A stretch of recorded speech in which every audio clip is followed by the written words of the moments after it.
அவராகிய இயேசு கிறிஸ்துவனுடைய விலையேறப்பெற்ற நாமத்துக்கு மகிமைப்படுவதாக. இந்த ஜப நேரத்துக்கு ஏற்ற வார்த்தையை ஆண்டுதாமே நமக்கு தருவாராக. அந்த வார்த்தை நமக்குள்ளே போய் கிரியை செய்வதாக. நாம் அவனுடைய வார்த்தையை கனம் பண்ணி அவருக்கு வார்த்தைக்கு கீழ்ப்படிந்து அவருக்கு பிரியமாக ஜீவிக்கும் பொழுது நம்முடைய ஜெபம் ஆண்டவருக்கே பிரியமாக இருக்கும். நம்முடைய ஜெபத்தை கேட்டு நமக்காக நம்முடைய பட்சத்தில் வல்லமையான காரியங்களை செய்வார். அவருக்காக பல அரிய பெரிய காரியங்களை செய்யும்படியாக உதவி செய்வார், நம்மை பலப்படுத்துவார். ஆகவே நம்முடைய ஜெபம் கேட்கப்பட்டு அதுக்கு பதில் கிடைக்க வேண்டும் என்று சொன்னால் நாம் அவனுடைய வார்த்தைக்கு கீழ்ப்படிந்து அவருக்கு பிரியமாக ஜீவிக்க வேண்டியது மிக அவசியம். மனிதர்களை ஒருபோதும் பிரியப்படுத்தாமல் ஆண்டரை பிரியப்படுத்தி ஜீவிப்போம் என்று சொன்னால் ஆண்டர் மிகவும் மகிழ்ச்சி அடைந்து நம்முடைய ஜெபத்துக்கு பதில் தருவார். இங்கே ஆண்டுக்காக வைராக்கியம் பாராட்டின ஒரு சிலரை குறித்து இந்த நாளில் நாம் பார்க்க போகிறோம். ஆண்டுக்காக நாம் வைராக்கியம் பாராட்டி ஆண்டுடைய பட்சத்திலே நாம் நிற்கும்போது ஆண்டர் நம்முடைய காரியங்களை பொறுப்படுத்திக் கொள்கிறார். நம்முடைய தேவையை சந்திப்பார், நம்முடைய ஜெபத்துக்கு பதில் தருவார், நம்மை வல்லமையை எடுத்து பயப்படுத்துவார். இங்கே யாத்ராமத்தின் புஸ்தகம் 32வது அதிகாரத்தில் அந்த இஸ்ரேல் ஜனங்கள் விதமாக ஒரு கன்றுக்குட்டியை செய்து அதை வணங்கினார்கள் என்று சொல்லி நாம் பார்க்குறோம்.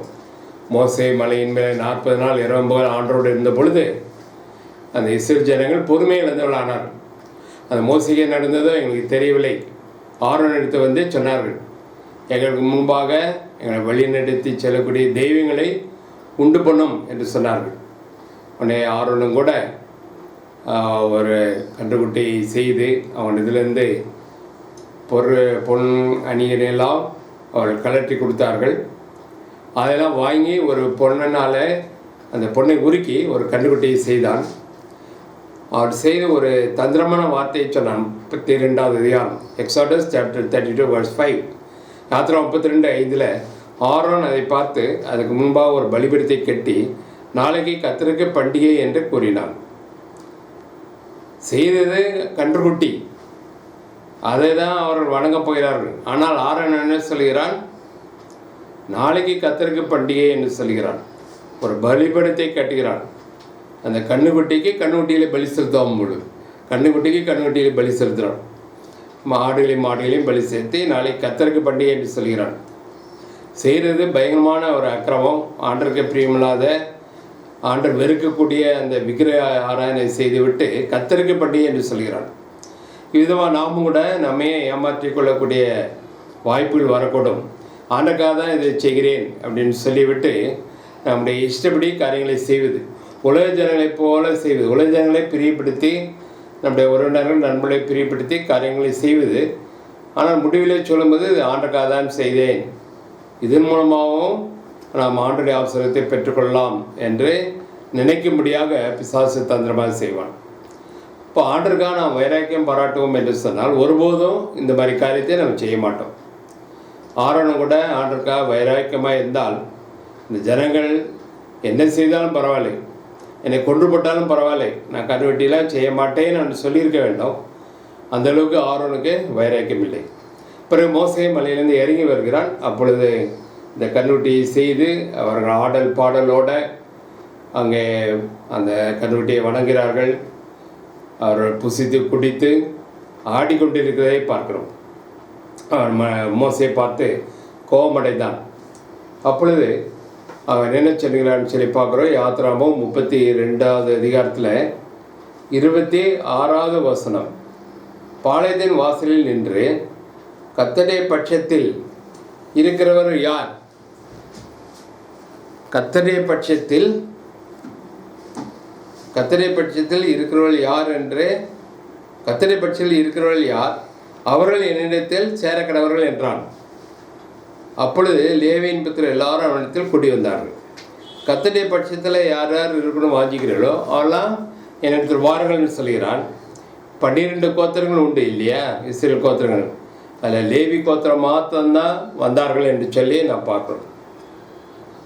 அதுக்கப்புறம் அவன் மோசே வந்து உங்களில் ஒவ்வொருவனும் தன் பட்டயத்தை தன் அறையிலே கட்டிக்கொண்டு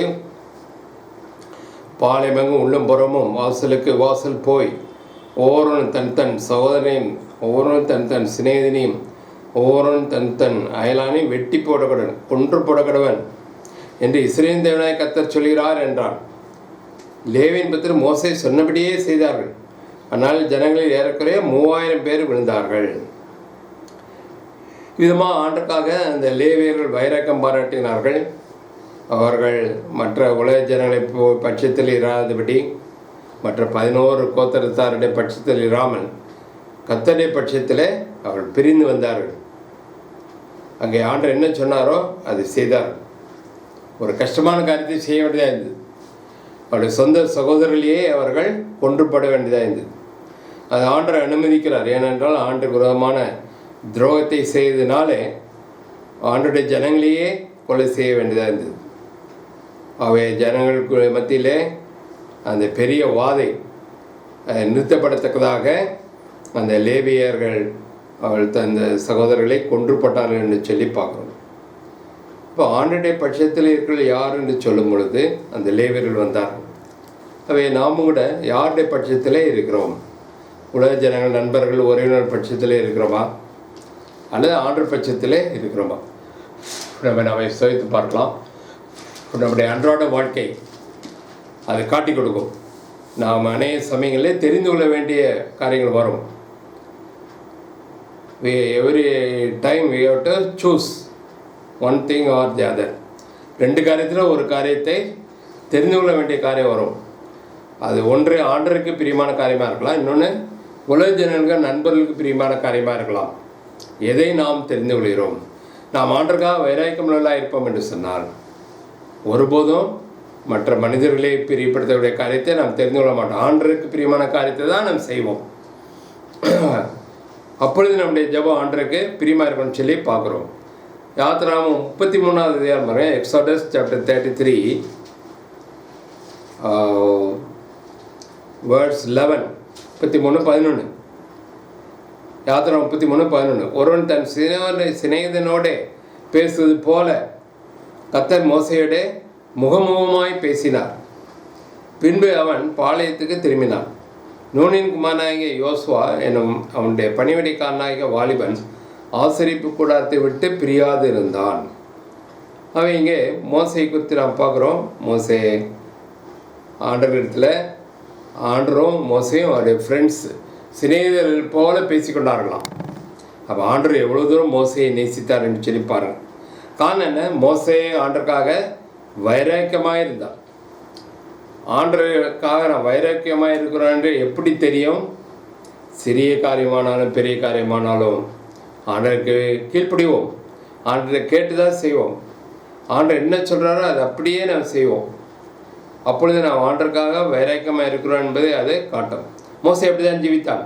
அது மாத்திரமில்லை, மோசையை பார்த்து வாலிபனாக யோசுவா, அவன் பணிவிடைக்காரனாகிய மோசைக்கு பணிவிடை செய்கிறான். சந்தோஷமாக மோசைக்கு பணிவிடை செய்தனாலே அவன் ஆண்டருக்கு பணிவிடை செய்தான் யோசுவா. அதனாலே வாலிப வயதிலே அவன் ஆசரிப்பு கூடாரத்தை விட்டு பிரியாது இருந்தான். ஆசரிப்பு கூடாரத்திலேயே தங்கிட்டான். பொழுது 24 மணி நேரம் ஆசரிப்பு கூடாரத்திலே இருந்து ஆண்டருக்கு பணிவிடை செய்தான். அப்போ ஆண்டர் மேலே எவ்வளோ வைராக்கியமாக இருந்தான் என்பதற்கு இதோட ஒரு பெரிய அத்தாட்சி தேவையில்லை என்று சொல்லி பார்க்குறோம். அதனால தான் ஆண்டர் பின்னாட்களில் மோசைட்டு சொல்லும் பொழுது, மோசைய காலம் முடிய போகிறது. அப்படி ஆண்டர் சொல்ல, உன்னுடைய மகிமையில் கொஞ்சத்தை யோசுவா கொடு. உனக்கு பிறகு யோசுவா தான் இந்த இஸ்ரவேல் ஜனங்களை கானான் நாட்டுக்குள்ளே அழைத்து கொண்டு போவான் என்று சொன்னார். அவை மோசைக்கு பிறகு இஸ்ரவேல் ஜனங்களை நடத்தி கொண்டு போகக்கூடிய அந்த பாக்கியம் யோசுவாவுக்கு கிடைத்தது என்று சொல்லி பார்க்கணும். காரணம் என்ன? யோசுவா ஆண்டருக்காக வைராக்கியமாய் ஜீவித்தான். அந்த ஆசரிப்பு கூடாரத்தை விட்டு விலகாதிருந்தான். ஆண்டருக்கு பணிவிடை செய்வதிலே அவன் மகிழ்ச்சியாக இருந்தான். வேண்டாம் விருப்ப கடமைக்காக அவன் செய்யவில்லை. நம்முடைய சமையல் ஆண்டு வீட்டுக்கு வரும்போது ஒரு கடமைக்காக வருகிறோம் அல்லவா? ஆகவே ஆண்டரை ஆராதிப்பது, மற்ற காரியங்களை செய்வது, ஆண்டர் வீட்டில் பல வேலைகளை செய்வது எல்லாம் நல்ல காரியங்கள் தான். ஆனால் ஆண்டர் நம்முடைய இதயத்தை பார்க்கிறார். மகிழ்ச்சியோடு முழு மனதோடு ஆண்டு மேலே அன்பு வைத்து அதை செய்கிறோமா அல்லது ஒரு கடமைக்கு செய்கிறோமா என்று ஆண்டவர் பார்க்குறார். நாம் ஆண்டு மேலே அன்பு கூர்ந்து வைராக்கியமாக ஜீவிக்கும் பொழுது நம் முழு மனதோடு ஆண்டுக்கு எல்லா காரியத்தையும் செய்வோம். தாவீது எத்தனையோ சமயங்களில் சொல்கிறான் இல்லை, சங்கீதத்தில் சொல்லும் பொழுது நான் தேவனை முழு இதயத்தோடு துதிக்கிறேன், முழு இதயத்தோடு அவரை ஆராதிக்கிறேன்னு சொல்கிறான். அவை அவிதமான முழு இதயத்தோடு ஆண்டவரை சேவிப்பது மிக மிக அவசியம். யோசுவா 24 அதிகாரம் பார்க்குறோம். Joshua chapter 24. யோசுவா 24 15வது வசனம். இப்போ யோசுவாவும் முதிர் வயதை அடைந்து விட்டான். அவனும் இந்த உலகத்தை விட்டு போகக்கூடிய காலம் நெருங்கி விட்டது. அப்பொழுது அந்த இஸ்ரேல் ஜனங்களை கூட்டி அவர்களிடத்திலே ஒரு கேள்வி கேட்குறான். அதுதான் நாம் 15வது வசனத்திலே பார்க்குறோம். யோசுவா 24வது அதிகாரம் 15வது வசனம். கர்த்தரை சேவிக்கிறது உங்கள் பார்வைக்கு ஆகாததை கண்டால் பின்ன யாரை சேவிப்பீர்கள் என்று இன்று தெரிந்து கொள்ளுங்கள். நதிக்கு அப்புறத்தில் உங்கள் பிதாக்கள் சேவித்த தேவர்களை சேவிப்பீர்களோ? நீங்கள் வாசம் பண்ணுகிற தேசத்து குடிகளாகிய எமோரியரின் தேவர்களை சேவிப்பீர்களோ? நானும் என் வீட்டாரமோ என்றால் கர்த்தரையே சேவிப்போம் என்றான். யோசுவாண்ட வரைக்கும் நான் பார்க்குறோம் இல்லை. இன்றைக்கு நீங்கள் யாரை சேவிப்பீர்கள் என்பதை தெரிந்து கொள்ளுங்கள்.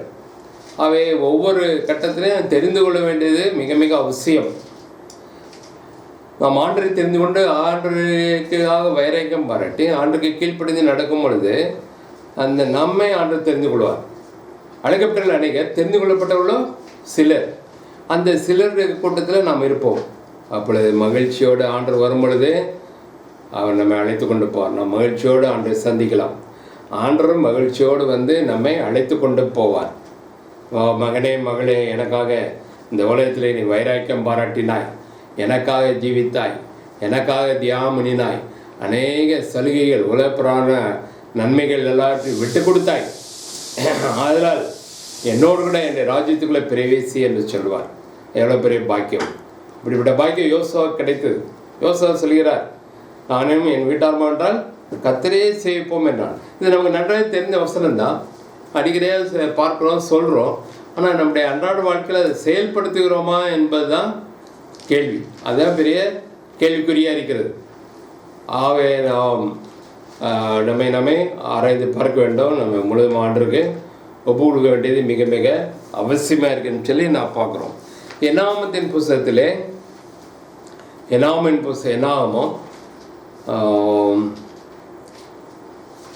25வது அதிகாரம்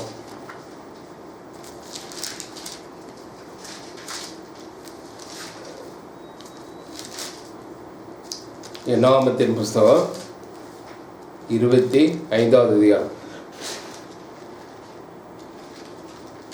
25 வசனம்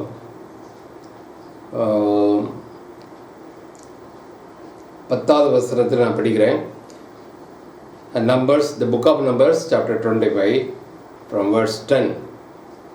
நாம 25:10. கர்த்தர் மோசேயை நோக்கி, நான் என் எரிச்சலில் இஸ்ரவேல் புத்திரரை நிர்மூலமாக்காதபடிக்கு ஆசானாய ஆரோனின் குமாரனான எலெயாசாரின் மகன் பினெகாஸ் என் நிமித்தம் அவர் நடுவில் பக்தி வைராக்கியம் காண்பித்ததினால் இஸ்ரவேல் புத்திர மேல் உண்டான என் உக்கிரத்தை திருப்பினான். ஆகையால் இதோ அவனுக்கு என் சமாதானத்தின் உடன்படிக்கையை கட்டளையிடுகிறேன். அவன் தன் தேவனுக்காக பக்தி வைராக்கியம் காண்பித்து இஸ்ரேல் புத்திரருக்காக பாவ நிவர்த்தியை செய்தபடியினால் அவனுக்கும் அவனுக்கு பின்பு அவன் சந்ததிக்கும் நித்திய ஆசாரிய பட்டத்துக்குரிய உடன்படிக்கை உண்டாயிருக்கும் என்று சொல் என்றார். எவ்வளோ பெரிய பாக்கியத்தை பினெகாஸ் பெற்றுக்கொண்டான் என்று சொல்லி நான் பார்க்குறோம். நித்திய ஆசாரிய பட்டத்துக்குரிய உடன்படிக்கையை நான் அவனுக்கும் அவனுடைய சந்ததிக்கும் பண்ணுவேன்னு சொல்கிறார். ஒரு சாதாரண மனிதனோடு ஆண்டவர், அவ்வளோ பெரிய தேவன், உடன்படிக்கை பண்ணுகிறேன்னு சொல்கிறார். பினெகாசுக்கு அப்படிப்பட்ட பாக்கியம் கிடைத்தது. காரணம் என்ன? அவன் ஆண்டுக்காக வைராக்கியம் பாராட்டினான். இஸ்ரவேல் ஜனங்கள் அங்கே மோபின் ஜனங்களோடு வேஸ்தனம் பண்ணும் பொழுது அங்கே வாதை தொடங்கியது. அந்த வாதையை தடுத்து நிறுத்தத்தக்கதாக பினெகாஸ் ஒரு ஈட்டியை எடுத்துக்கொண்டு போய் அந்த மீதியானிய ஸ்திரியோடு கூட இருந்த இஸ்ரேல் புத்திரில் ஒருவன் இருந்தான்னு சொல்லி வாசிக்கிறோம். அது 6வது வசனம் 7வது வசனம் தான் பார்க்குறோம். ஈட்டியை எடுத்துக்கொண்டு போய் 2 பேரையும் சேர்த்து குத்தி போட்டான்னு என்று சொல்லி பார்க்குறோம். அந்த வாதையால் செத்தவர்கள் 24,000 பேர் என்று வாசிக்கிறோம். 24,000 பேர் அந்த வாதையினாலே செத்து விட்டார்களும். அவ்வளோவா ஆண்டுடைய கோபம் உக்கிர கோபமாக இருந்தது. ஆண்டு எதை செய்யக்கூடாதுன்னு சொன்னாரோ அது துணிகரமாக அவர்கள் செய்தார். துணிகரமான பாவம். இது துணிகரமான பாவம் என்பது மன்னிக்க முடியாத ஒரு பாவம். பிணைகாசு மாத்திரம் அந்த விதமாக ஆண்டக்காக வைராக்கியம் பாராட்டி அந்த மீதியான ஸ்திரியையும் அந்த இஸ்ரேல் புத்திரனையும் கொலை செய்யாது இருந்தால் இன்னும் ஏராளமான பேர் வாதையினால செத்திருப்பார்கள். முழு இஸ்ரேல் கோத்திரமே கூட செத்துருக்கும். அதை தடுத்து நிறுத்தினான். அதை ஆண்டர் பார்த்தார். அதனால் ஆண்டவர் என்ன சொல்கிறாரு, அவனோடு கூட என் சமாதானத்தின் உடன்படிக்கையை கட்டளையிடுகிறேன்னு சொல்கிறார். 12வது வசனம். தேவனுக்கும் ஜனங்களுக்கும் இடையே சமாதானத்தை உண்டு பண்ணினான். அந்த வாதையை நிறுத்தினான். ஆண்டு மேல் உள்ள கோபத்தை ஆற்றினான். அதனால் அவனோடு கூட சமாதானத்தை உடன்படிக்கையை கட்டளையிடுகிறேன்னு சொல்கிறார். நித்திய ஆசாரிய பட்டத்துக்குரிய உடன்படிக்கையும் கூட அவனுக்காக நான் கட்டளையிடுகிறேன் என்று சொல்கிறார். எவ்வளோ பெரிய பாக்கியத்தை அந்த பிணைகாஸ் பெற்றுக்கொண்டான்னு சொல்லி பார்க்குறோம். ஆரோனுடைய பேரன் தான் அவன். ஆரோன் கூட கன்றுக்குட்டியை செய்து விசர்ஜனை வணங்கும்படியாக செய்தான்.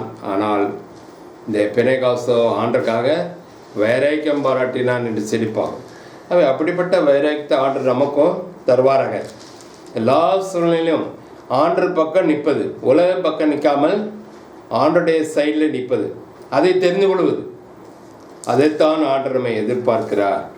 ஏதோ கொஞ்சம் காணிக்கை கொடுத்துடலாம், அல்லது ஆண்டருடைய வீட்டுக்கு ஒழுங்காக போனால் பரவாயில்ல, ஒரு 4 வார்த்தை சொல்லி ஆண்டரை ஆராய்த்து விட்டால் ஆண்டர் சந்தோஷப்படுவார். காணிக்கைகளை கொடுக்கறதுனால, தசபானம் கொடுக்கறதுனால ஆண்டர் சந்தோஷப்படுவார். இப்படி என்று சொல்லி நம்மை ஏமாற்றிக்கொள்ள முடியாத பிசாசு செய்கிறார். ஒருபோதும் அந்த மாதிரியான ஏமாற்றத்தில் வஞ்சனையிலே நான் விழுந்து போகக்கூடாது. ஆண்டர்தான் எனக்கு உதவி செய்வாராக. அடுத்தபடியாக தானியேலை குறித்து நாம் பார்க்குறோம். தானியேலின் புஸ்தகம், இந்த புக் ஆஃப் டேனியல் சாப்டர் 1. தானியேல் புஸ்தகம் 1வது அதிகாரம் நமக்கு நன்றாக தெரிந்தது. 8வது வசனம், வேர்ஸ் 8. தானியேல் ராஜாவின் போஜனத்தினாலும் அவர் பானம் பண்ணும் திராட்சை ரசத்தினாலும் தன்னை தீட்டுப்படுத்தலாகாது என்று தன் இதயத்தில் தீர்மானம் பண்ணிக்கொண்டு தன்னை தீட்டுப்படுத்தாதபடி பிரதானிகளின் தலைவனிடத்தில் வேண்டிக் கொண்டார். தேவன் தானியேலுக்கு பிரதானிகளின் தலைவனிடத்தில் தயவும் இறக்கவும் கிடைக்கும்படி செய்தார். உடனடியாக ஆண்டு கிரியை செய்து பார்க்குறோம்ல, எவ்வளோ அற்புதமான தேவன் பாருங்கள். தானியேல் என்ன செய்கிறான், தன்னுடைய இதயத்தில் தீர்மானம் பண்ணினான். அவன் ஆண்டருக்காக வைராக்கியமாக ஜீவிக்கணும், நல்ல சாட்சியாக இருக்கணும், ஆண்டருக்கு பிரியமாக ஜீவிக்கணும், ஆண்டர் பட்சத்தில் நிற்கணும், உலக ஜனங்கள் பட்சத்தில் நிற்கக்கூடாதுன்னு சொன்னால் தீர்மானம் எங்கே தேவை? நம்முடைய இதயத்தில் உறுதியான தீர்மானம். தன்னுடைய இதயத்திலே தீர்மானம் பண்ணினான். என்ன தீர்மானம் பண்ணால், ராஜாவின் போஜனத்தினாலும் அவருக்கு வருகிற அந்த மதுபானங்கள் திராட்சை ரசம் இதனாலே நான் ஒருபோதும் என்னை தீட்டுப்படுத்த மாட்டேன் என்று சொல்லி உறுதியான தீர்மானம் எடுத்தான். ராஜாவுடைய பந்தியில் பங்கு பெறுறதுன்னா எவ்வளோ பெரிய பாக்கியம் இல்லை. நிறைய வெரைட்டி ஆஃப் டிஷ்ஷஸ் இருக்கும், நிறைய உணவு பதார்த்தங்கள் இருக்கும். எதை சாப்பிட்றேன்னே தெரியாத அளவுக்கு இருக்கும். பஃபே மாதிரி இருக்கும். இந்த பஃபேக்கு பஃபேன்னு சொல்லலாம். ஆனால் அது அந்த இச்சைக்கு அவன் அடிபணியலை. அதான் ஒரு ஊழியர் அழகாக சொன்னார், நம்முடைய கண்களையும் நம்முடைய நாவையும் ட்ரெயின் பண்ணணுங்கிற பயிற்சி கொடுக்கணும். அந்த கண்கள் பார்க்குது, உணவு பதார்த்தங்கள்லாம் பார்த்தோன்னா நாக்கில் எச்சி ஊறுது. எல்லோரும் சரிஞ்சுதான், எனக்கு கூட அப்படி தான். இருந்தாலும் அதை நாம் அடக்குக்கு கொண்டு கண்ட்ரோல் பண்ணுற பவரை நாம் எக்ஸசைஸ் பண்ணணும். அந்த பவர் ஆண்டர் கொடுத்துருக்குறாரு, முடியாதுன்னு சொல்ல முடியாது. இப்போ தானியேலுக்கு எங்கேருந்து வந்து அந்த பவர்? அவன் அந்த கண்களும் அவனுடைய நாக்கையும் ட்ரெயின் பண்ணியிருந்தான்னு அந்த ஊழியர் அழகாக சொன்னார். உண்மைதான். அவனோடு கூட நிறைய வாலிபர்கள் அங்கே போனார்கள். இஸ்ரேல் தேசத்துலேருந்து, யூதாவிலேருந்து அவர்கள் சிறையிருப்பாக கைது செய்யப்பட்டு பாபிலோன் கொண்டு வரப்பட்டார்கள். அதில் நிறைய வாலிபர்களை ராஜா தேர்ந்தெடுத்து அவர்களுக்கு பயிற்சி கொடுக்க சொன்னான். அப்படிப்பட்ட வாலிபர்களுக்கு, அவர் அழகான வாலிபர்கள், ரொம்ப புத்திசாலியான வாலிபர்களை தேர்ந்தெடுத்து அவருக்கு தான் பயிற்சி கொடுக்க சொன்னான். அவர்களுக்கு தான் இந்த விதமான ராஜ சாப்பாடு, தினந்தோறும் ராஜ விருந்து தான். ஆனால் தானியேல் ஒருபோதும் அதுக்கு மயங்கவே இல்லை. அவனுடைய கண்கள், அவனுடைய நாக்கு ரெண்டு மேலே பயங்கரமான கண்ட்ரோல் அவனுக்கு இருந்தது. உறுதியான தீர்மானம் எடுத்தான், ராஜாவின் போதினால் தன்னை தீட்டுப்படுத்தக்கூடாது. இதுதான் ஆண்டருக்காக பாராட்டுற வைராக்கியம். உடனே ஆண்டர் கிரியை செய்கிறார் பார்த்தீங்களா? அடுத்த வசனத்தையே வாசிக்கிறோம் இல்லையா? 9வது வசனம், தேவன் தானியேலுக்கு பிரதானிகளின் தலைவனிடத்தில் தயவும் இரக்கமும் கிடைக்கும்படி செய்தார். தானியேலை எப்படிலாம் எடுத்து பயன்படுத்தா நமக்கு தெரியும், ரொம்ப சொல்லணும் அவசியம் இல்லை. ராஜாக்க பார்க்குற சொப்படத்தெல்லாம் கனவெல்லாம் கூட சொல்கிறான். என்ன கனவு கண்டார், என்ன சொப்படம் கண்டார்னு சொல்லி அதுக்கு அர்த்தத்தையும் சொல்கிறான்னு சொல்லி பார்க்குறோம். வேறு யாருக்கும் அந்த பாக்கியம் கிடைக்கல. இல்லை, எவ்வளோ பெரிய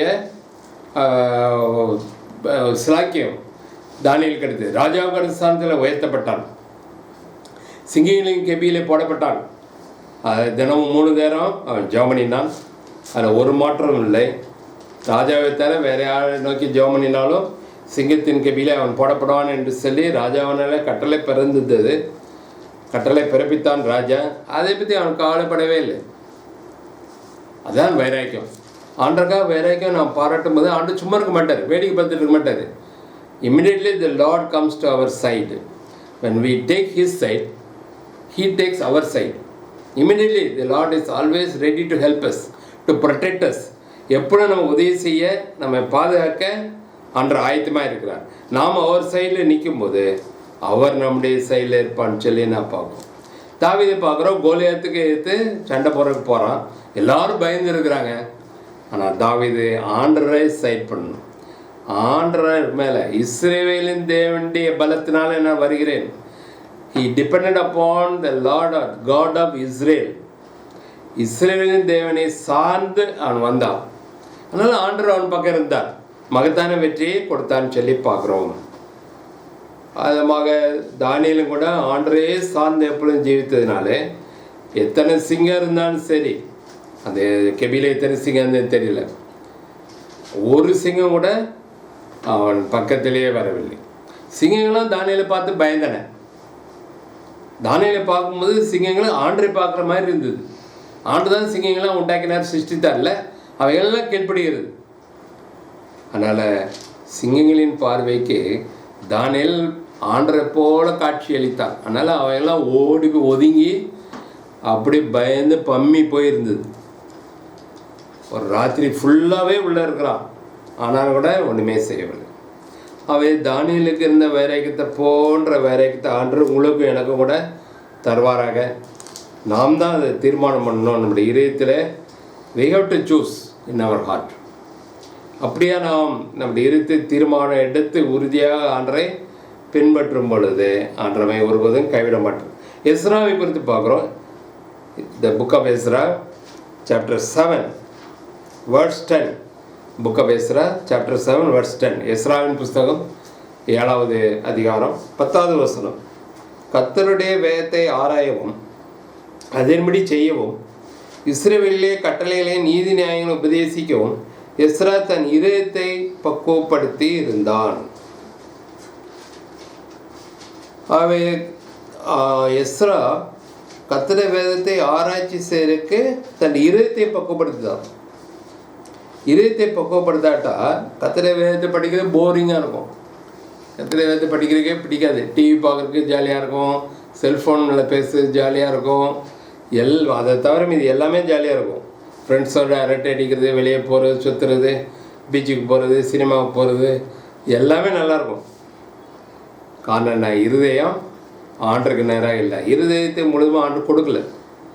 எஸ்ரா அவ்வளோ இஸ்ரேல் ஜனங்க மத்தியில் அந்த எஸ்ரா ஒருவன் தன் இதயத்தை முழுதுமாக ஆண்டருக்கு ஒப்பு கொடுத்தான். அவனுடைய இதயத்தில் ஆண்டருக்காக ஜீவிக்கணும்னு சொல்லி இந்த வைராக்கியம் இருந்தது. ஆண்டர் வேதத்தை ஆராய்ந்து படித்து அதுக்கு நான் கீழ்ப்படிவேன். அதுதான் இங்கே நம்ம வாசிக்கிற 10வது வசனத்தில் கர்த்தருடைய வேதத்தை ஆராய்ந்து அப்படியே போட்டு போகல. அவன் வேதத்தை படித்தேன், ஆராய்ச்சி செஞ்சேன், அவன் எல்லாம் இப்படி இருக்கு, ஓஹோ இதெல்லாம் இப்படி இருக்குதா, சரி சரி இருக்கட்டும் நான் போகல. அதன்படி செய்தான். கர்த்தருடைய வேதத்தை ஆராயவும் அதன்படி செய்யவும் இஸ்ரவேலிலே கட்டளைகளையும் நீதி நியாயங்களையும் உபதேசிக்கவும் தன் இதயத்தை அவன் பக்குவப்படுத்தினார். முதலே வேதத்தை ஆராய்ந்து அவருடைய ஆண்டவர் கொடுத்த பிரமாணங்களும் ஆராய்ந்து படித்து தியானித்து அப்புறம் அதன்படி நடந்து மற்றவர்களுக்கு முன்மாதிரியாக ஜீவித்து பிறகு அதை மற்றவர்களுக்கு உபதேசிக்கத்தக்கதாகவும் தன் இதயத்தை பக்குவப்படுத்தியிருந்தான் என்று சொல்லி பார்க்குறோம். அடுத்த வசனம் 10வது வசனத்து 11, கர்த்தருடைய கற்பனைகளின் வார்த்தைகளிலும் அவர் இஸ்ரவேலுக்கு கொடுத்த கட்டளைகளிலும் படித்து தேறின வேதபாரனாகிய எஸ்ரா என்னும் ஆசாரியனுக்கு ராஜாவாக அர்த்தசஷ்டா கொடுத்த சன்னதி நிகழாவது. அப்போ ராஜாவுக்கு அர்த்தசஷ்டா ராஜாவுக்கு எஸ்ராவை பற்றி எவ்வளோ நன்றாக தெரிந்தது பாருங்கள்.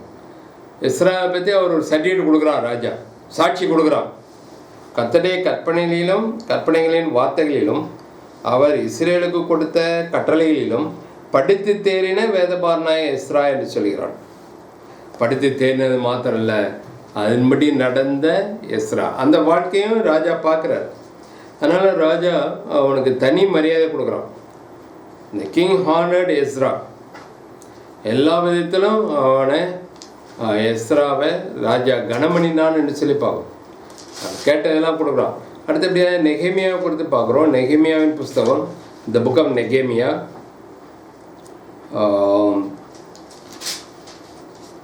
சாப்டர் 1, 1வது அதிகாரம் 4வது வசனம். இந்த வார்த்தைகளை கேட்டபோது நான் உட்கார்ந்து அழுது சில நாளை துக்கித்து உபவாசித்து மன்றாடி பரலோகத்தின் தேவனை நோக்கி, பரலோகத்தின் தேவனாய கர்த்தாவே, உண்மையில் அன்பு கூர்ந்து உம்முடைய கற்பனைகளை கைக்கொள்கிறவர்களுக்கு உடன்படிக்கையும் கிருபையும் காக்கிற மகத்துவமும் பயங்கரமான தேவனே, உமது அடியாராகிய இஸ்ரேல் புத்திரருக்காக இன்று இரவும் போலும் உமக்கு முன்பாக மன்றாடி, இஸ்ரேல் புத்திராய நாங்கள் உமக்கு விரோதமாக செய்த பாவங்களை அறிக்கையிடுகிற அடியனுடைய ஜெபத்தை கேட்கறதுக்கு உம்முடைய செவி கவனித்தும் உம்முடைய கண்கள் திறந்தும் இருப்பதாக நானும் என் தகப்பனை விட்டாரும் பாவம் செய்தோம். அது நெகேமியை பற்றி நமக்கு நன்றாக தெரியும். அப்படியாக சில சகோதரர்கள் யூதேய தேசத்திலிருந்து இந்த பாபிலோனுக்கு வருகிறார்கள். அப்பொழுது இவன் விசாரிக்கிறான், எருசலேமின் நகரத்தை குறித்து, யூதேய தேசத்தை குறித்துலாம் விசாரிக்கிறான். அப்பொழுது சிறையிருப்பில் மீந்திருக்கிறவர்கள் அந்த யூதேய தேசத்தில் மகா தீங்கையும் நிந்தையை அனுபவிக்கிறார்கள் என்று அவர் சொல்கிறார். எருசலேமின் சுவரெல்லாம் இடிக்கப்பட்டிருக்குது, எருசலேம் பட்டணம்லாம் நெருப்பினாலே கொளுத்தப்பட்டு இருக்கிறது, சுட்டரிக்கப்பட்டதாக இருக்குது என்று சொல்கிறார். இந்த வார்த்தையெல்லாம் கேட்ட பொழுது நெகேமியா அவன் தனியாக உட்கார்ந்து அழுது உபாசித்து தேவன் நோக்கி ஜெபிக்கிறான் என்று சொல்லிப்பான். தேவனுடைய மன்னிப்புக்காக அவன் கெஞ்சுகிறான். மறுபடியுமாக பழைய மகிமை, அந்த பழைய குளோரிக்கு அந்த எருசலேம் வர வேண்டும் என்று சொல்லி அவன் வாஞ்சிக்கிறான். அது தேவனுடைய நகரம், தேவனால் தெரிந்து கொள்ளப்பட்ட நகரம், தேவனுடைய ஆலயம் அங்கே இருக்கிறது. அவை பழைய நிலைமைக்கு வரணுமே என்று சொல்லி இரவும் பகலும் அவன் மன்றாடுகிறான். என்ன காரணம்? ஆண்டவர் மேலே, அவனுடைய அந்த எருசலேம் மேலேயும் இஸ்ரேல் ஜனங்கள் மேலேயும் அவனுக்கு அந்த வைராக்கியம் இருந்தது. அவை தன்னுடைய ஜனங்களுடைய பாவங்களாவற்றையும் தன்னுடைய பாவங்களை போல ஏற்றுக்கொண்டு ஜெபிக்கிறான். எஸ்ரா கூட அப்படி தான் ஜெபித்தான்னு சொல்லி நான் பார்க்குறோம். காரணம் எஸ்ரா நெகேமியா அவர்களுக்கெல்லாம் ஆண்டுடைய காரியங்களையும் ஆண்டர் மேலும் அதிகமான வைராக்கியம் இருந்தது சொல்லி நான் பார்க்குறோம். புதிய ஏற்பாட்டுக்கு வரும்போது நாம் பவுலை குறித்து நாம் வாசிக்கிறோம். பவுலுக்கும் விதமான வைராக்கியம் இருந்ததுன்னு சொல்லி நான் பார்க்குறோம். 2 கொரிந்தியர் 11வது அதிகாரம், 2 கொரிந்தியர் 11வது அதிகாரம், 2 Corinthians சாப்டர் 11 verse 2. 2 கொரிந்தியர் 11:2. நான் உங்களை கற்புள்ள கன்னிகையாக கிறிஸ்து என்னும் ஒரே புருஷனுக்கு ஒப்பு கொடுக்க நியமித்தபடியால்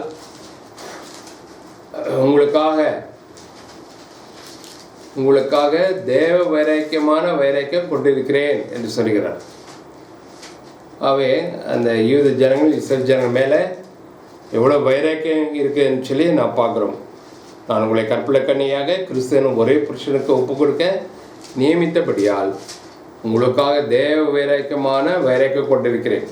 2வது வசனம், ஆயிலும் சர்ப்பமானது தன்னுடைய தந்திரத்தினாலே ஏவாளை வஞ்சித்தது போல உங்கள் மனதும் கிறிஸ்துவை பற்றி உண்மை நின்று விலகும்படி கெடுக்கப்படுமோ என்று பயந்திருக்கிறேன் சொல்கிறான். எப்படியாவது தன்னுடைய ஜனங்கள் ஆண்டரை பற்றி கொண்டிருக்க வேண்டும். அவள் வஞ்சிக்கப்பட்டு போகக்கூடாது, ஆண்டரை விட்டு பின்வாங்கி போகக்கூடாது, இந்த உலகத்தால் ஏமாற்றப்படக்கூடாது. எப்படி ஏதேன் தோட்டத்தில் ஏவாளை அந்த சர்ப்பமாகிய சாத்தான் வஞ்சித்தானோ அந்த மாதிரி இவர்களும் வஞ்சிக்கப்பட்டு இயேசு கிறிஸ்துவை பற்றி கொள்ளாமல், அவரை பின்பற்றாமல் அவருடைய சத்தியத்திலிருந்து விலகி போயிடுவார்களோ என்று சொல்லி பயந்திருக்கிறேன்னு சொல்கிறார். அவன் இந்த ஜனங்கள் மேலே ஆண்டருக்கு எவ்வளோ கரிசனை இருக்கோ அந்த விதமான வைராக்கியம் பவுலுக்கு இருந்ததுன்னு சொல்லி நான் பார்க்குறோம். அதே அதிகாரம் பாருங்க, 2 கொரிந்தியர் 11 அதிகாரத்தில் இப்போ 28வது வசனம், verse 28. இவை முதலானவைகளே அல்லாமல் எல்லா சபைகளை குறித்தும் உண்டாயிருக்கிற கவலை என்னை நாள்தோறும் நெருக்குகிறது. அவை அநேக கஷ்டங்கள், பாடுகள், உபத்திரங்கள் வழியாக நான் போனேன்னு சொல்லி அதுக்கு முந்தின வசனங்கள்லாம் பவுல் சொல்லிக்கிறேன் நான் பார்க்குறோம். ஏதோ உபத்திரங்கள்லாம் இருந்தேன், பிரயாணங்களில் கண் விழிப்பு, அப்படியே மோசநாசங்கள், கப்பல் சேதம், அப்படியாக அநேக முறை உபவாசத்தில், குளிரில், நிர்வாணத்திலலாம் கூட இருந்தேன்னு சொல்கிறார். எல்லாத்தையும் சொல்லிட்டு அப்புறம் என்ன சொல்கிறாரு, இவை முதலானவைகளே அல்லாமல் எல்லா சபைகளை குறித்தும் உண்டாயிருக்க கவலை என்னை நாள்தோறும் நெருக்கிறேன்னு சொல்கிறார். இப்படிப்பட்ட ஒரு ஊழியக்காரை பார்க்க முடியுதா இந்த காலத்தில்? ரொம்ப கஷ்டம். விசுவாசிலையும் பார்க்க முடியாது. ஆனால் பவுல் சொல்லும் பொழுது எல்லா சபையை குறித்த கவலை என்னை நெருக்கிறேன்னு சொல்கிறார். தனக்கு வசதி எப்படி பெருக்கிக் கொள்ளலாம், பணத்தை எப்படி பெருக்கிக் கொள்ளலாம், காணிக்கை எங்கே நிறைய கிடைக்கும், இதுக்காக அவன் கவலைப்படவில்லை. சபையில் உள்ள விசுவாசியின் ஆவிக்குரிய ஜீவித்துக்காக அவன் கவலைப்பட்டான். ஏவாளை சர்ப்பமானது தந்திரமாக வஞ்சித்தது போல உங்கள் மனதும் வஞ்சிக்கப்பட்டு போயிடுமோ, நீங்கள் ஆண்டரை விட்டு பின்வாங்கி போயிடுவீர்களோ என்று சொல்லி பயப்படுகிறேன்னு சொல்கிறார். அது அவன் பவுலுக்கு இருந்த வைராக்கியத்தை அதை காட்டுகிறது. அப்போஸ்தலர் நடபடியில் 20வது அதிகாரம் பாருங்கள். அப்போஸ்தலர் 20வது அதிகாரம், ஆக்ட்ஸ் ஆஃப் அப்போஸ்தலர்ஸ் சாப்டர் 20.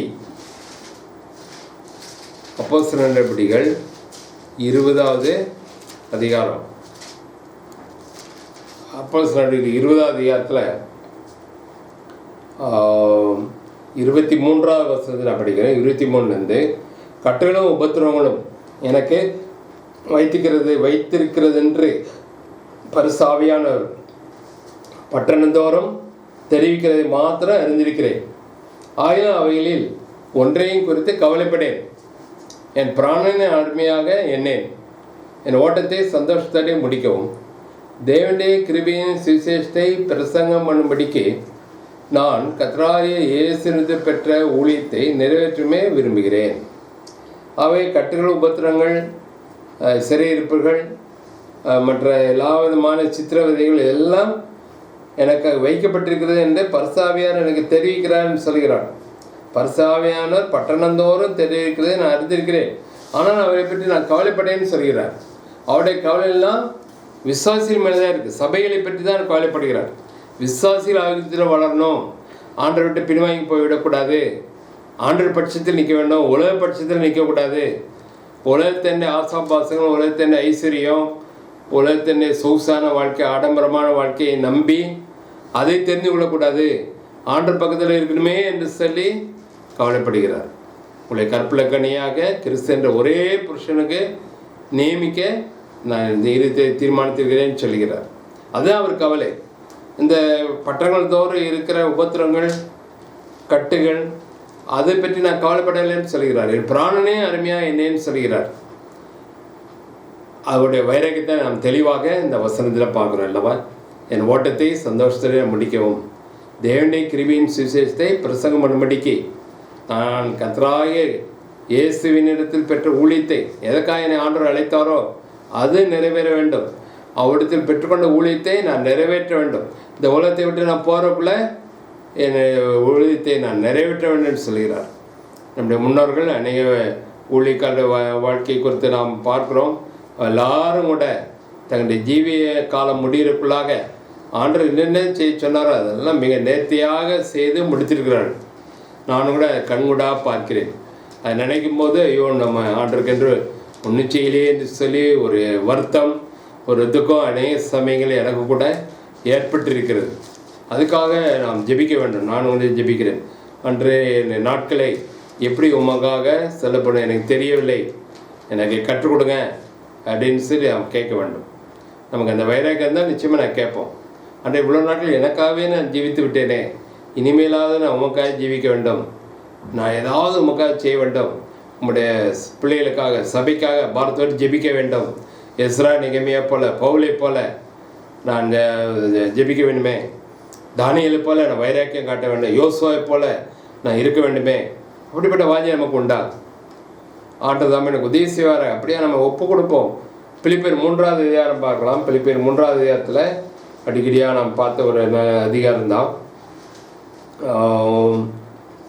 8வது வசனம். Philippians chapter 3 verse 8 and 9. பிலிப்பியர் 3, 8, 9. அது மாத்திரமல்ல, என் கர்த்தராகிய கிறிஸ்து இயேசுவை அறிகிற அறிவின் மேன்மைக்காக எல்லாவற்றையும் நஷ்டம் என்று எண்ணிக்கொண்டிருக்கிறேன்.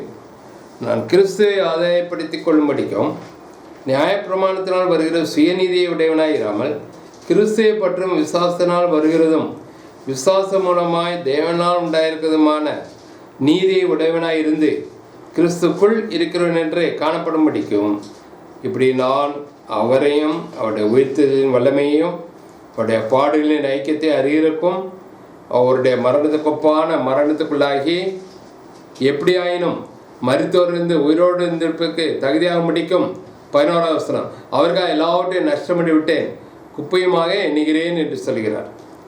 ஆகவே ஆண்டவரை அறிகிற அறிவின் மேன்மைக்காக எல்லாவற்றையும் நஷ்டம் விடுகிறேன்கிறார். நல்ல வசதியான குடும்பத்தில் பிறந்தவர் தான் பவுல். நல்ல உயர்ந்த கல்வி கற்றவர், எல்லாம் இருக்கிறது. அதெல்லாம் அவருக்கு எப்படி தெரியுது? குப்பையாக தெரிகிறது.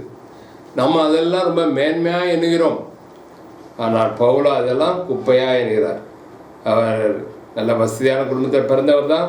கமாலியல் கிட்ட படித்தவர், உயர்ந்த கல்வி கற்றவர். நியாயப்பிரமாணத்தின்படி எல்லாவற்றையும் நான் நிறைவேற்றினேன்னு சொல்கிறார்.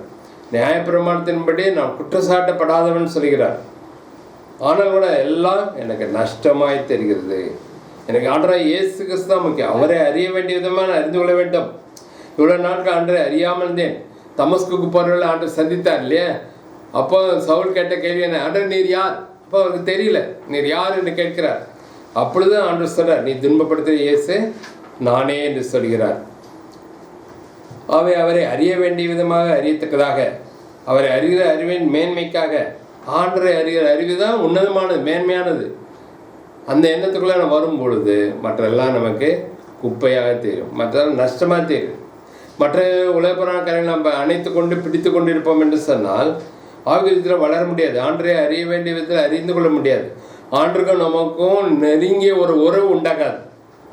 அப்போ போல பாருங்கள், ஆண்டுக்கும் தனக்கு நெருங்கிய உறவு ஏற்படுத்தி கொள்ள வேண்டும் என்பதற்காக எல்லாத்தையும் நஷ்டம் குப்பை என்று விட்டுவிட்டேன்னு சொல்கிறார்.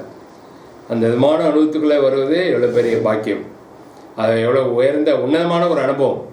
அப்படிப்பட்ட அனுபவத்துக்குள்ள வர ஆண்டர் நமக்கு அந்த வாஞ்சியை தருவாராங்க. ஆண்டர் மேலே இருக்க வைராக்கியம் இருந்தால் தான் அந்த வாஞ்சி நமக்கு கிடைக்கும். அடுத்த அவசரம் பாருங்கள், 12 பிலிப்பியர் 3:12. நான் அடைந்தாயிற்று அல்லது முற்றும் தேறினானேன் என்று எண்ணாமல் கிறிஸ்தியஸினால் நான் எதற்காக பிடிக்கப்பட்டேனோ அதை நான் பிடித்து கொள்ளும்படி ஆசையாய் தொடர்கிறார். நமக்கு எத்தனையோ காரியங்கள் ஆசையாக இருக்குது. அந்த காரியத்தை நாம் எப்படியாவது அடைந்து விட வேண்டும், நிறைவேற்ற நினச்சி அது பின்னாடி ஓடுறோம். ஆனால் பவுல் எது பின்னாடி ஓடுறாரு பாருங்க. நான் இயேசு கிறிஸ்துவினாலே எதற்காக பிடிக்கப்பட்டேனோ அதை நான் பிடித்து கொள்ள வேண்டும். ஆண்டவர் எனக்கு கொடுத்த ஊழியத்தை நான் நிறைவேற்றி முடிக்க வேண்டும். ஆண்டு என் வாழ்க்கையில் என்னென்ன செய்யணும்னு நினைக்கிறோம் அதெல்லாம் நான் செய்து முடிக்க வேண்டும். அந்த பந்தய பொருளை நான் பெற்றுக்கொள்ள வேண்டும். அது 14 பார்க்குறோம். கிறிஸ்துவுக்குள் தேவன் அளித்த பரம அளிப்பின் பந்தய பொருளுக்காக லக்கை நோக்கி தொடர்கிறேன்னு சொல்கிறார். பின்னானவளை மறந்து நான் முன்னானவளை நோக்கி ஓடுகிறேன்னு சொல்கிறார். அந்த விதமான வாஞ்சியை பார்க்குறோம். ஆசையாய் தொடர்கிறேன்னு சொல்கிறார். நமக்கு என்னென்ன காரியங்கள் மேலே ஆசை இருக்குது நம்ம சுவைத்து பார்க்கலாம். நமக்கு உலகப்புறான காரியங்கள் மேலே தான் நிறைய ஆசையாக இருக்குது. இது செய்யணும், அது செய்யணும், என்ன பண்ணணும், இது பண்ணணும், எப்படி இருக்கணும், அப்படி இருக்கணும், உலக போல இருக்கணும், வசதியாக இருக்கணும், அப்படியெல்லாம் நினைக்கிறோம். ஆனால் பவுலுக்கு அந்த மாதிரி உலகப்புற காரியங்கள் மேலே கொஞ்சம் கூட நாட்டமே இல்லை. ஆண்டவரினால எதற்காக நான் பிடிக்கப்பட்டேனோ அதை நான் நிறைவேற்றி முடிக்க வேண்டும். அதனால தான் தீமோத்தேயுக்கு எழுதும்போது அவருக்கு வயசாகி விட்டது, ஆண்டவர் கேட்ட போகிற காலம் நெருங்கிவிட்டது என்பதை பவுல் உணர்ந்தார். அதனால் தீமோத்தேயுக்கு எழுதும்பொழுதே நல்ல போராட்டத்தை போராடினேன், விசுவாசத்தை காத்து கொண்டேன், இந்த ஓட்டத்தை முடித்தேன் என்று சொல்கிறார்.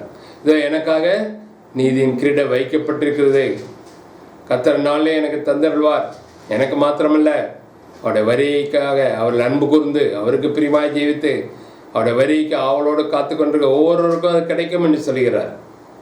அந்த ஓட்டப்பந்தயத்தில் யார் ஃபஸ்ட்டாக வராங்களோ அவங்களுக்கு தான் அந்த பதக்கம் கிடைக்கும், பரிசு பொருள் கிடைக்கும், பதக்கம் கிடைக்கும். ஆனால் இங்கேயோ அந்த ஓட்டத்தில் எல்லாரும் ஓடி முடித்தாலே போதும், வெற்றிகரமாக ஓடி முடித்தால் ஃபஸ்ட்டாக வரணும்னு அவசியம் இல்லை. அந்த ஓட்டத்தை ஓடி முடித்தாலே போதும். அதான் பவுல் சொல்கிறார், எனக்கு நியமிக்கப்பட்ட அந்த ஓட்டத்தை ஓடி முடித்தேன், என் விசுவாசத்தை காத்துக்கொண்டேன், நல்ல போராட்டத்தை போராடி முடித்தேன், எனக்காக நீதியின் கிரீடம் வைக்கப்பட்டிருக்கேன்னு சொல்கிறார். எவ்வளோ ஆச்சரியமான தேவன். ஃபஸ்ட்டாக வந்தால் தான் நான் கொடுப்பேன் அப்படின்னு சொன்னால் யாராவது ஒத்துக்கு தான் கிடைக்கும். அந்த ஓட்டத்தை வெற்றிகரமாக முடித்த எல்லாருக்கும் கிடைக்கும். அதுதான் இங்கே பவுல் சொல்கிறார், கிறிஸ்து இயேசுக்குள் தேவன் அழைத்த 14வது வசனம், பிலிப்பியர் 3:14, கிறிஸ்து இயேசுக்குள் தேவன் அழைத்த பரம அழைப்பின் பந்தய பொருளுக்காக லக்கை நோக்கி தொடருகிறேன். அந்த லக்கு ஆண்டவர் என்னென்ன செய்ய சொன்னாரோ அதெல்லாம் நிறைவேற்றி முடிப்பது, அது எவ்வளோ பெரிய பாக்கியம். அதுதான் ஆண்டவர் இயேசு கிறிஸ்து கூட நமக்கு முன்மாதிரியாக இருக்கிறார். ஆண்டவர் இயேசு கிறிஸ்து கூட இந்த உலகத்தை விட்டு போகக்கூடிய நாள் நெருங்கிய பொழுது பிதாவினத்தில் அவர் ஜெபம் பண்ணும்போது இப்படியாக ஜெபம் பண்ணுகிறார். ஆண்டவர் இயேசு கிறிஸ்து பிதாவை நோக்கி பண்ண ஜெபம் யோவான் 17வது அதிகாரத்தில் இருக்கிற அந்த அதிகாரம் முழுவதும் ஜெபந்தான். ஆண்டவர் இயேசு கிறிஸ்து பிதாவை நோக்கி செய்த ஜெபம் யோவான் 17:4வது வசனத்தில், பூமியிலே நான் உம்மை மகிமைப்படுத்தினேன், நான் செய்யும்படி நீர் எனக்கு நியமித்த கிரியை செய்து முடித்தேன்னு சொல்கிறார். அவை நாம் கூட நம்முடைய வாழ்க்கையின் முடிவில் அல்லது ஆண்டவர் வரும்பொழுது இந்த மாதிரி சொல்ல முடியுமா? ஆண்டவரே, நீர் எனக்கு என்னென்ன செய்ய சொல்லி கட்டளையிட்டீரோ எல்லாத்தையும் அழகாக செய்து முடித்தேன் என்று சொல்ல முடியுமா? அது எவ்வளோ பெரிய பாக்கியம். அப்படி ஆண்டவர் சொல்வார், உத்தமும் உண்மையுமான ஊழியக்காரனே, உத்தமும் உண்மையுமுள்ள ஊழியக்காரனே, நீ கொஞ்சத்தில் உண்மையாக இருந்தாய், உன்னை அநேகத்தின் மேலே அதிகாரி ஆக்குவேன், உன் எஜமானுடைய சந்தோஷத்துக்குள்ளே பிரவேசி என்பார். அது எவ்வளோ பெரிய பாக்கியம். இங்கே ஆண்டவன் கூட சொல்லும் பொழுது, பூமியிலே நான் நம்மை மைப்படுத்தினேன். ஆண்டவர் அதுக்காக தான் நம்மை வைத்திருக்கிறார். நம்முடைய பூலோக வாழ்க்கை, இந்த பூமிக்குரிய வாழ்க்கை, இந்த உலக வாழ்க்கையில் ஒவ்வொரு நாளும் ஆண்டவரை மைப்படுத்துகிறோமா? நம்முடைய பேச்சினாலே, நம்முடைய கிரியினாலே, நம்முடைய சாட்சியான வாழ்க்கையினாலே ஆண்டரை மையப்படுத்துகிறோமா? எஸ்ரா, நெகேமியா, தானியேல் அவங்களாம் அப்படியே மையப்படுத்தினார்கள். ஆண்டரை மையப்படுத்தினால ஆண்டவர் அவர்களை மையப்படுத்தினார். ஆண்டவர் தானியேலை மையப்படுத்தினார், யோசேப்பை மையப்படுத்தினார், சீஷர்களை மையப்படுத்தினார், அவளை உயர்த்தினார் என்று சொல்லி நாம் பார்க்குறோம்.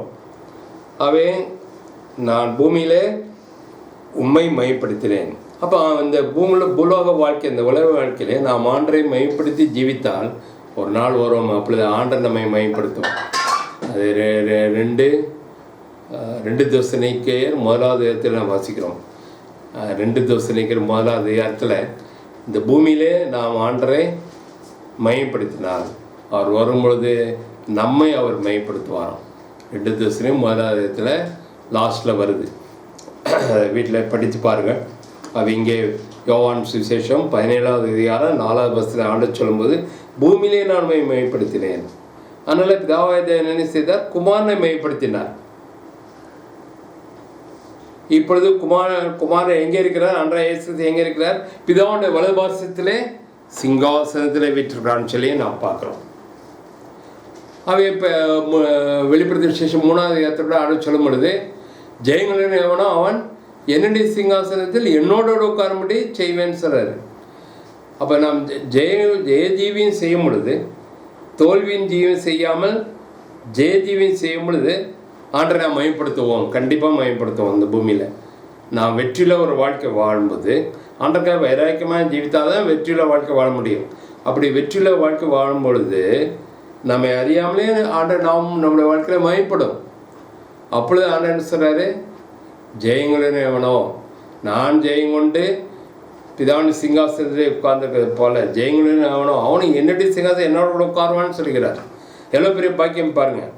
அது நான் படிப்படி நம்ம சாதாரணமாக தெரியுது, சீரியஸாக அது மறுபடி திங்க் பண்ணி பாருங்கள். அது எவ்வளோ பெரிய ஒரு பிளெஸிங், ஸ்லாக்கியம், privilege, the greatest privilege in the world. பூமியிலே நான் உண்மையை மையப்படுத்தினேன், நான் செய்ய முடியும் நீர் எனக்கு நியமித்த கிரியை செய்து முடித்தேன். அப்போ ஆர்டர் கூட நமக்கு ஒவ்வொருவருக்கும் ஒரு திட்டம் வச்சுருக்குற பிளான் இருக்குது. ஒவ்வொருவருக்கும் ஆர்டர் நின்ன காரியங்களை செய்யணும்னு சொல்லி பிளான் வச்சுருக்கோம். அதை நம்ம ஆண்டத்தில் கேட்டு பெற்றுக்கொண்டு நம்முடைய ஜீவி முடிவுக்குள்ளாக அந்த கிரையெல்லாம் செய்து முடிப்போம் என்று சொன்னால் நிச்சயமாக ஆண்டு வரும் பொழுது நம்மை பேரை சொல்லி நம்மை மையப்படுத்துவார், நம்மை கனம் பண்ணுவார். என்னை கனம் பண்ணுவதில்லை, நான் கனம் பண்ணுவேன்னு சொல்கிறார். ஒருவன் யோவான் 12 வாசிக்கிறோம், ஒருவன் எனக்கு ஊழியம் செய்வானாலும் என்னை பின்பற்ற கடவன், எனக்கு ஊழியம் செய்யறனை பிதா கனம் பண்ணுவார் என்று சொல்கிறார். பாருங்கள், யோவான் சுவிசேஷம் 12வது அதிகாரம், யோவான் சுவிசேஷம் 12வது அதிகாரம் 30வது இல்லை 26 ஒருவன் எனக்கு ஊழியம் செய்கிறவனானால் என்னை பின்பற்ற கடவன், நான் எங்கே இருக்கிறேன் அங்கே என் ஊழியக்கான இருப்பான். ஒருவன் எனக்கு ஊழியம் செய்தால் அவனை பிதாவான கனம் பண்ணுவார். நான் எங்கே இருக்கிறேன் அங்கே என் ஊழியக்கான இருப்பான். அதான் வெளிப்படுத்த 3 வாசிக்கிறோம். நான் ஜெயங்கொண்டு பிதாவின் சிங்காசனத்தை வீட்டிருக்கிறது போல ஜெயங்கொண்டு எவனோ இந்த உலகத்தில் ஜீவம் செய்ய வேண்டும், ஆண்டருக்காக ஜீவிக்க வேண்டும், ஆண்டு நமக்கு செய்ய முடியும் கொடுத்த எல்லா காரியத்தையும் நிறைவேற்ற வேண்டும். ஜெயங்களின் எவனோ அவனும் என்னுடைய சிங்காசனத்தை என்னோட உட்காரும்படி செய்வேன்னு சொல்கிறார். அதுதான் இங்கோட வாசிக்கிறோம். நான் எங்கே இருக்கிறேனோ அங்கே என் ஊழியக்கான இருப்பான். ஒருவன் எனக்கு ஊழியம் செய்தால் அவனை பிதாவான கனம் பண்ணுவார். பிதாவாய தேவனே நம்ம கனம் பண்ணுறான்னா அது நினச்சி கூட பார்க்க முடியல. எவ்வளோ பெரிய பாக்கியம் அது இல்லையா? அவை இப்படிப்பட்ட பாக்கியத்தை இழந்து போக வேண்டாம். இது அவருடைய பிள்ளைகளுக்கு தான் இந்த சிலாக்கியம் உண்டு.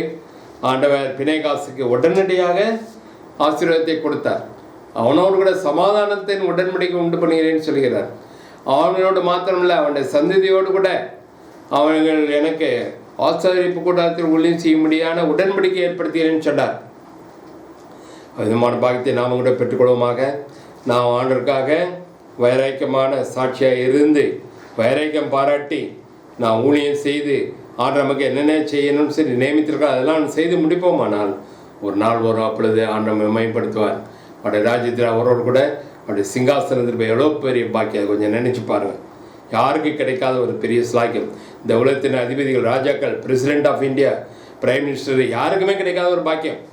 எவ்வளோ பெரிய ஐசியவான்கள் இருக்கிறார்கள், நம்மையோட படித்த மேதைகள், விஞ்ஞானிகளாக இருக்கிறார், அவளுக்கு அந்த ஸ்லாக்கியம் கிடையாது. ஆனால் அவருடைய பிள்ளைகளுக்கு தருகிறார். அவை அப்படிப்பட்ட உன்னதமான ஒரு காரியத்துக்காக நாம் எய்ம் பண்ணுவோம். அது நம்முடைய லட்சியமாக இருக்கட்டும். அதுக்காக நான் பிரயாசப்படுவோம். நம்ம அர்ப்பணிக்கலாம்.